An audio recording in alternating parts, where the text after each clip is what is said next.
Hi viewers, welcome to our channel. ప్రస్తుతం మనతో పాటు సీనియర్ జర్నలిస్ట్ దాము బాలా సార్ వారితో మాట్లాడారు. నమస్కారం సార్. నమస్తే సార్, లావణ్య రాజ్ తరుణ్ పైన కేసు పెట్టింది. 11 సంవత్సరాలు నాతో కలిసి ఉండి ఇప్పుడు మోసం చేసి ఇంకో హీరోయిన్తో ఎఫర్ట్ పెట్టుకున్నాడని చెప్పేసి కోర్టులో కూడా ఫైట్ చేస్తుంది. అయితే నిన్న తను సూసైడ్ ప్రయత్నం చేసిందని చెప్పేసి వార్తలు రావడం చూస్తున్నాను సార్. అసలు ఏం జరిగింది? ఇప్పుడు అంటే సూసైడ్ దాకా వెళ్ళే అవకాశం ఎందుకు వచ్చిందంటారు సార్? ఎందుకు వచ్చిందంటే ఒక ఫ్రస్ట్రేషన్ ఆమెకి పెరిగిపోయినట్టుగా ఉంది. ఎందుకంటే తాను కేసు పెట్టింది నార్సింగ్ పోలీస్ స్టేషన్లో. పోలీసులు కూడా కేసు నమోదు చేసుకున్నారు, ఎఫ్ఐఆర్ కూడా అయింది. సెక్షన్ 420, సెక్షన్ 493, 506 ఈ 3 ఐపీసీ కింద. ఇంకా బిఎన్ఎస్ వీళ్ళు చేయలేదు. మేబీ క్రైమ్ అంతకుముందు జరిగిందనుకున్నారో ఏం తెలియదు. ఏదేమైనా ఐపీసీ కింద ఈ సెక్షన్లో పెట్టారు. సో ఈ సెక్షన్ల కింద పెట్టినప్పుడు అతన్ని అదుపులోకి తీసుకోవాలి. మామూలుగా అయితే తీసుకొని కోర్టుకు ప్రొడ్యూస్ చేయాలి. కానీ వాళ్ళు అతను అప్స్కాండ్ అయ్యాడు, మాకు దొరకట్లేదని చెప్తున్నారు. సో మరోవైపు ఈ అమ్మాయికి రకరకాల పద్ధతులు బెదిరింపులు రావడం, ముఖ్యంగా రాజ్ తరుణ్ వైపు నుంచి. ఆ తర్వాత రాజ్ తరుణ్కి ప్రజెంట్ గర్ల్ ఫ్రెండ్ అయిన మాల్వి మల్హోత్రా, వాళ్ళ బ్రదర్ మయాంక్, వీళ్ళిద్దరి నుంచి కూడా ఆమెకు వస్తున్నాయనేది చెప్తున్నారు. సో మేబీ ఈ ఫ్రస్ట్రేషన్ నుంచి ఆమె రాత్రి ఏం చేసిందంటే అర్ధరాత్రి టైంలో తన అడ్వకేట్ బై దిలీప్ కళ్యాణ్ శంకర ఉన్నాడు కదా, తనకి చాట్ చేసింది, లెటర్ రాగా రాసి పెట్టిందని చెప్తున్నారు. అంటే నేను I'm fed up with my life, I'm done with my life అని పెట్టి, నేను చచ్చిపోతాను, నాకు నా చావుకు కారణం రాజ్ తరుణ్, వాళ్ళ తల్లిదండ్రులు మాల్వి మల్హోత్రా, మయాంక్ అని పేర్లు కూడా రాసి, నేను చనిపోతున్నాను, నాకు ఈ లైఫ్ ఇంకా నాకు న్యాయం జరగదు, నేను రాజ్ తరుణ్ వదులుకోలేను, నాకు అతనే కావాలి అనేది ఈమె మాట్లాడుతుంది. సో దాంతో ఈ కళ్యాణ్ శంకర ఇమ్మీడియట్గా నార్సింగ్ పోలీసులను అలర్ట్ చేశారు, మీడియాకు కూడా ఇచ్చాడు. సో నార్సింగ్ పోలీసులు ఇమ్మీడియట్గా వెళ్ళి ఆమెను ఆత్మహత్య నుంచి విరమింపు చేసి కౌన్సిలింగ్ ఇచ్చారని చెప్తున్నారు. ఇది కొద్దిగా కొంత హై డ్రామా కనిపిస్తుంది.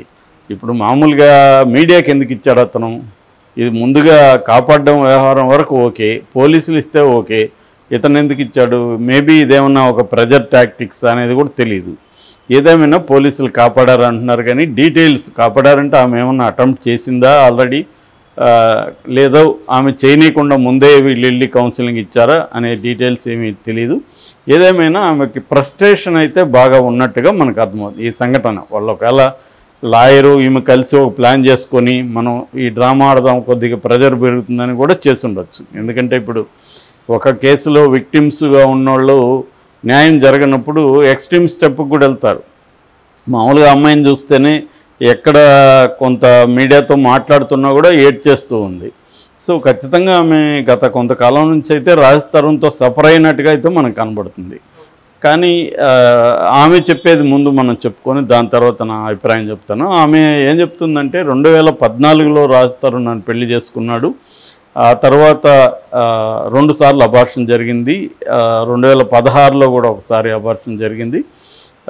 సో అబార్షన్ కూడా 2వ నెలలోనే చేయించాడు, హాస్పిటల్కి బిల్లులన్నీ కూడా అతనే కట్టాడు, ఆ ప్రూఫ్స్ అంతా ఉన్నాయనేది ఆమె చూపించింది. దాని తర్వాత అతను అనేక మంది అఫైర్లు పెట్టుకున్నాడని ఒక లిస్టు కూడా ఎవరెవరి పేర్లో చెప్పింది.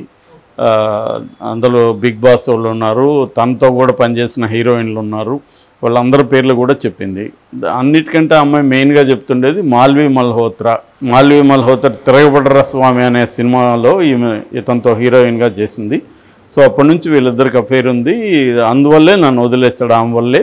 నేను గోవాలో ఉన్నప్పుడు ఆమెతో కూడా ఉండడం చూసి రాజ్ తరుణ్ మేనేజర్ రాజా రవీంద్ర నాకు ఫోన్ చేసి చెప్పాడు, ఇక రాజ్ తరుణ్ మనకు దక్కడు అని ఫోన్ చేసి చెప్పాడు.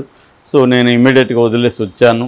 ఇవన్నీ ఆమె మాట్లాడుతుంది. అట్లాగే వాళ్ళ అమ్మ నాన్న కూడా మీడియాతో మాట్లాడారు. ఈ అమ్మాయి లావణ్య వాళ్ళ అమ్మ నాన్న వాళ్ళు కూడా, మేము ఆస్తులు అమ్మైనా కూడా ఫైట్ చేస్తాము, మాకు రాజ్ తరుణ్ అల్లుడుగా కావాలని వాళ్ళు కూడా మాట్లాడుతున్నారు. సో ఇక్కడ లీగల్ ఆస్పెక్ట్లో చూసినప్పుడు ఖచ్చితంగా ఇతను పెళ్లి చేసుకొని ఈ అమ్మాయిని ప్రాపర్ లీగల్ ప్రొసీజర్లో విడాకులు కాకుండా ఈ అమ్మాయిని వదిలేసి వేరే వాళ్ళతో తిరుగుతుంటే ఖచ్చితంగా అది లీగల్గా సీరియస్ అఫెన్స్గానే భావించాల్సి ఉంటుంది. ముఖ్యంగా ఇప్పుడు కొత్తగా వచ్చిన బిఎన్ఎస్ 69 అనేది వెరీ రిగరస్ యాక్ట్.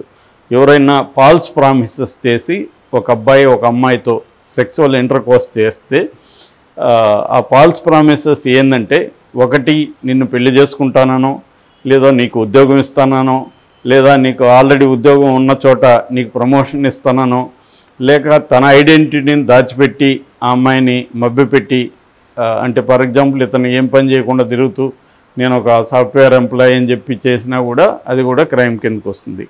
సో ఇలాగ ఫాల్స్ ప్రామిసెస్తో ఒక అమ్మాయిని నమ్మించి ఆ అమ్మాయితో ఇంటర్ కోర్స్ చేస్తే, ఆ అమ్మాయి కానీ కేసు పెడితే ఈ 69 BNS భారతీయ న్యాయ సంహిత కింద 10 ఏళ్ళ వరకు జైలు శిక్ష పడే అవకాశం ఉంది, ఫైన్ కూడా పడుతుంది. ఇది దీని మీద సపరేట్ నేను వీడియో తర్వాత చేస్తాను.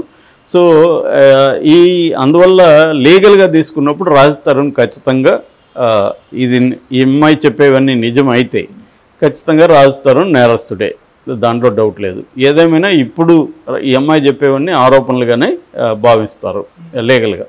ఇక మోరల్ యాంగిల్లో మామూలుగా ఇది ఎప్పటి నుంచో ఉన్నది ఇది న్యాయ పోరాటం. దీని మీద సినిమాలు కూడా వచ్చాయి.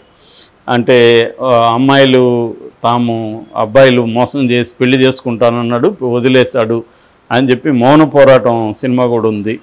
ఒకప్పుడు మౌన పోరాటాలు కూడా చేసేవాళ్ళు, వాళ్ళ ఇండ్ల ముందు కూర్చొని చేయడం, ఇలాంటివి గతంలో కూడా అమ్మాయిలు చేసేవాళ్ళు. ఇవాళ నిజానికి ఆ ఆస్పెక్ట్లో చూసుకున్నప్పుడు తగ్గాయి, కానీ కేసులు ఎక్కువ పెడుతున్నారు, ఈ మౌన పోరాటాలు తగ్గాయి. సో ఇప్పుడు ఇక్కడ మనకి కామన్ మ్యాన్కి వచ్చే డౌట్ ఏంటంటే, ఈ అమ్మాయి నాకు అన్యాయం జరిగింది, నేను అతన్ని పనిష్ చేయాలనడం వరకు ఓకే, కానీ మళ్ళీ అతనే కావాలి. ఒక పక్కేమో అతనికి ఇన్ని అఫైర్లని లిస్టు చదువుతుంది, మళ్ళీ అతనే కావాలంటే అతనితో ఈ అమ్మాయి ఏమి హ్యాపీగా ఉంటుంది అనిపిస్తూ ఉంది మనకి. అంటే ఈ అమ్మాయి హ్యాపీగా ఉండదు, ఎలాగో అతన్ని కూడా హ్యాపీగా ఉంచదు. సో ఇప్పుడు మామూలుగా లీగల్గా తీసుకున్నప్పుడు ఒక అమ్మాయి అబ్బాయి కలిసి ఉన్నారు, పెళ్ళి అయిందా లేదని టెక్నికల్ అంశం, కలిసి ఉన్నారు. కలిసి ఉన్నప్పుడు ఆ అమ్మాయితో అబ్బాయి విడిపోవాలనుకున్నాడు. అప్పుడు ఏం జరుగుతుంది, ఎవరికైనా ఆ కారణాలు చెప్పి అతను కోర్టుకి అప్లై చేయాలి విడాకులకి. ఇది కాన్సెన్సస్ కాదు కాబట్టి, ఇద్దరు ఒప్పుకోవట్లేదు కాబట్టి, అది కంటెన్షన్ జరుగుతుంది కాబట్టి కోర్టులో దాని మీద వాదనలు జరుగుతాయి. అతను ఎందుకు విడిపోవాలనుకుంటున్నాడు ఇవన్నీ జరుగుతాయి. అతను ఎందుకు ఇష్టం లేదని అతను చెప్తున్న కారణాలు ఏంటంటే, రాస్తారు ఈ అమ్మాయితో నేను ఎప్పుడో బ్రేకప్ అయిపోయినాను, ఆ అమ్మాయికి డ్రగ్స్ అవన్నీ అలవాటు ఉన్నాయి, సో దానివల్ల నేను ఆ అమ్మాయిని భరించలేకపోయాను అన్నాడు. అది నిజమో కాదు తెలియదు. ఈ అమ్మాయి అయితే 45 రోజులు జైల్లో కూడా ఉన్నింది డ్రగ్ కేసులో. ఫారిన్ నుంచి నేను తిరిగి వచ్చాను, యుఎస్ నుంచి వచ్చి నాకు సికింద్రాబాద్ రైల్వే స్టేషన్లో నన్ను అరెస్ట్ చేశారు, జైలుకి పంపించారు, ఇదంతా ఫాల్స్ కేసు పెట్టించాడని ఈ అమ్మాయి అంటుంది. అతనేమో లేదు, ఈ అమ్మాయి డ్రగ్స్ తీసుకునింది, అందువల్ల నేను ఈ అమ్మాయిని వదిలేస్తానని అతను అన్నాడు. ఈ విషయాలన్నీ కోర్టులో తేలాలి తప్ప మనం దీన్ని జడ్జిమెంట్ ఇవ్వలేం. మనం ఇక్కడ కూర్చొని మొత్తం మనకి ఇన్వెస్టిగేషన్ ఏమీ లేకుండా మనం ఏం చేయలేము.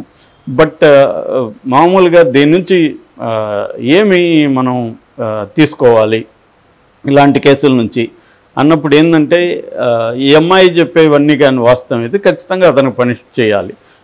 కానీ ఇప్పుడు ఒక అమ్మాయి అబ్బాయి కలిసి ఉన్నారు, కొంతకాలం తర్వాత ఒక అబ్బాయి ఆ అమ్మాయితో ఏదో కారణాలు కంపాటబుల్గా లేదనో, లేకపోతే డ్రగ్స్ అనో, ఏదో కారణాలతో విడిపోవాలనుకున్నప్పుడు విడిపోయే స్వేచ్ఛ ఉండాలా లేదా అనేది కూడా ఇక్కడ చర్చకు వస్తుంది. అది అబ్బాయి అయినా కావచ్చు, అమ్మాయి అయినా కావచ్చు.